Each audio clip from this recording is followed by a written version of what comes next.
शिवाजी, यह 3 ही अक्षर वाला शब्द, पर अली आदिल शाह का नासूर बन उसे परेशान कर रहा था। इस समस्या को सुलझाने के लिए उसे ऐसे जाबाज सिपे सालार की तलाश थी जो शिवाजी का नामो निशान मिटा सके। ऐसे समस्या की घड़ी में अली आदिल शाह की याददाश्त काम आई। मन के किसी कोने में छिपा नाम उसे याद आया। वह नाम था तेलंगाना में किले मोहम्मदतूर उर्फ करनूल का सरदार सिद्दी जौहर। जौहर यानी हीरा। नाम के जैसा ही बेशक अमित शूर, अनुभवी और असली चमक वाला हीरा था सिद्दी। शाही दरबार में इसकी अब तक उपेक्षा हुई, पर अब काम के समय बादशाह को वही याद आया। दरबारी आदेश जाने से पहले सिद्दी जौहर ने दरबार में खुद होकर अर्ज दाखिल किया। बादशाह ने उसे खलीता भेजा। वैसे तो दरबार में कई सारे सरदार हैं जो इस कार्य को अंजाम दे सकते हैं, पर आपकी अर्जी को ध्यान में रखकर आपको हुक्म दिया जा रहा है, आप मुहिम फतेह कर बादशाह की मर्जी हासिल करें। सिद्दी जौहर विजापुर दरबार में हाजिर हुआ। उसके साथ उसकी हबशी फौज भी आई। बेशक सिद्दी जौहर कर्तृत्ववान सेनापति था, पर राजनीतिक होशियारी की कमी थी उसमें। दरबार में उसका शाही सत्कार हुआ। सलाबत खान के किताब से वह नवाजा गया। यह पहली दफा उसका मान सम्मान होता देख वह फूला न समाया। बादशाह ने रुस्तमे जमान, सादात खान, सिद्दी मसूद उर्फ मसाउद, मुधोलकर, बाजी घोरपड़े, भाई खान, पिड़नाइक, बड़े खान, फाजल खान, इन नामचीन सरदारों को जौहर के फौज में दाखिल होने का हुक्म दिया। मिरज पर डेरा डालकर बैठे शिवाजी पर सलाबत खान हमला करेगा, ऐसा फैसला लिया गया। विजापुर में हौसला बुलंदी के कारण फौज जमा हो रही थी। अफजल खान से भी बड़ी फौज लेकर वह रवाना हो रहा था। खान की छोटी छोटी गलतियों को वह इस वक्त टाल रहा था। सिद्दी जौहर के साथ उसके सरदारों के सिवा कोकण से श्रृंगारपुर के राजे सूर्यराव सुर्वे, पालवनी के जसवंतराव, सावंतवाड़ी के राजे भोसले सावंत को भी हुक्म फरमाया गया था। इसके सिवा दिल्ली में औरंगजेब को शिवाजी के खिलाफ पूरी रसद देने की अर्जी रवाना की गई। बादशाह की विदा लेकर विशाल सेना लेकर सिद्दी निकल पड़ा पन्हाड़गढ़ की तरफ। मिरज के रास्ते पर महाराज को यह खबर मिली। सिद्दी की विशाल सेना से खुले में मुकाबला करना संभव न था। उन्होंने फिर पन्हाड़गढ़ की पनाह लेना उचित समझा। वैसे तो महाराज राजगढ़ तोड़ना भी जा सकते थे, पर पन्हाड़ा स्वराज्य की सीमा से सटा हुआ था। राजगढ़, प्रतापगढ़, पुरंदर पन्हाड़ा से भी मजबूत किले, पर स्वराज्य के अंदर शत्रु जनता को तकलीफ दे, यह महाराज को मंजूर न था। सिद्दी को स्वराज्य सीमा पर ही रोकने हेतु महाराज ने पन्हाड़गढ़ को चुना। दूसरा एक दूरदर्शिता का विचार भी था इसके पीछे। बारिश का मौसम सर पर था। उसमें नेताजी पालकर मुहिम पर बाहर थे। पन्हाड़ा पर जाने से सिद्दी की फौज पन्हाड़ा की घेराबंदी करेगी, पर कितने दिन? बाहर से नेताजी की फौज भी वापस आएगी तो लड़ा जाएगा, ऐसा सोच महाराज मिरज से पन्हाड़ा के लिए निकल पड़े। आदिल शाह के पत्र के अनुसार औरंगजेब उत्तर से बड़ी फौज महाराष्ट्र रवाना करने की सोच रहा था और विजापुर से सिद्दी आ ही रहा था। पन्हाड़ा जितना आसान नहीं, यह सिद्दी बखूबी जानता था। उसने पन्हाड़ा को घेर लिया। कितने दिन सिवा किले में छिपा रहेगा? अनाज खत्म होने पर खाएगा क्या?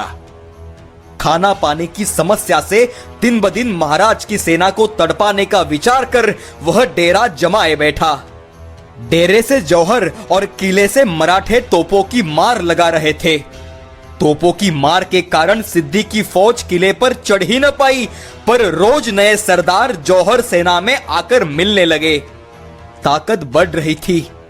श्रृंगारपुर से सूर्यराव सुर्वे और पालवनी से जसवंतराव भी आकर शामिल हुए। 2 हफ्ते लड़ने पर भी कुछ भी न हाथ लगा। गढ़ की तटबंदी तोड़ सके ऐसी तोपों की कमी सिद्दी को खलने लगी। अंग्रेजों के पास ऐसी तोपें हैं, बस उसी को खरीदने का मन उसने बनाया।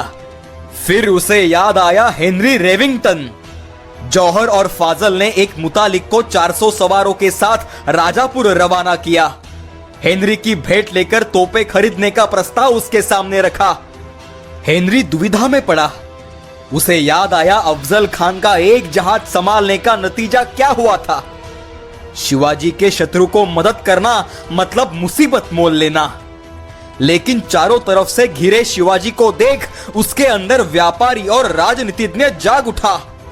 अफजल खान की बात और थी, पर सिद्दी और उसकी विशाल फौज के सामने शिवाजी की एक न चलेगी ऐसा विचार कर व्यापार में बड़ी छूट और बड़े गोदाम डालने की जगह पाने की लालच में वह तैयार हुआ।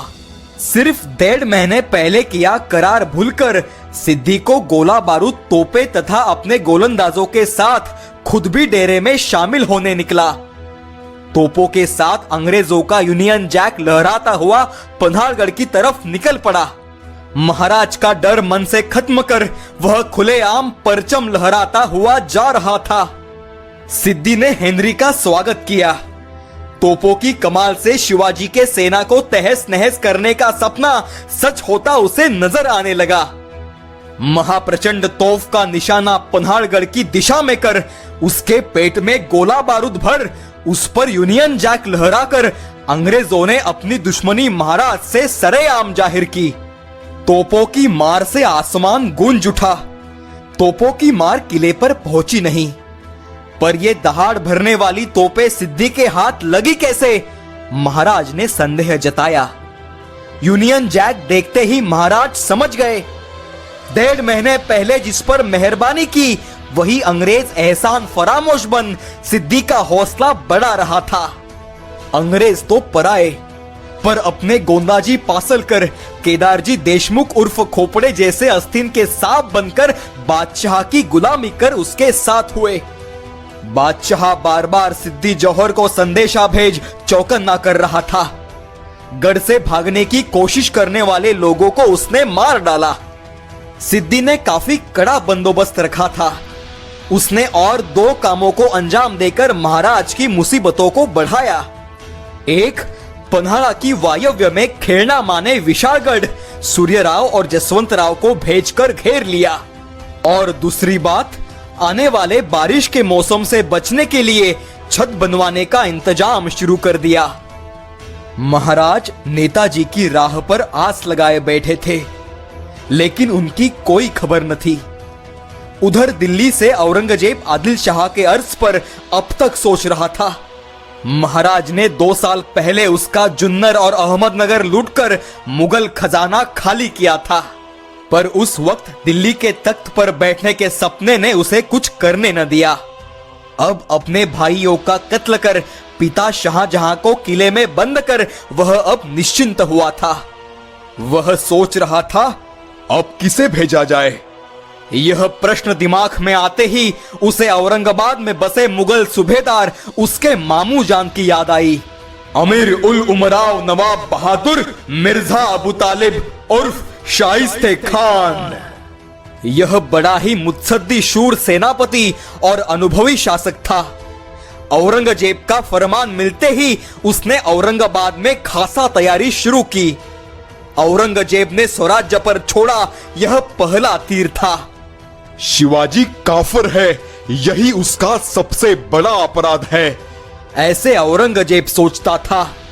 शास्ता खान की मदद की खबर सुन अली आदिल शाह और सभी सरदार खुश हुए। शास्ता खान 77,000 घुड़सवार और 30,000 हाशिम लेकर स्वराज्य पर हमला करने चला आ रहा था। अहमदनगर, सुपे, बारामती, इंदापुर, शिरवल जीतकर वह आगे बढ़ रहा था।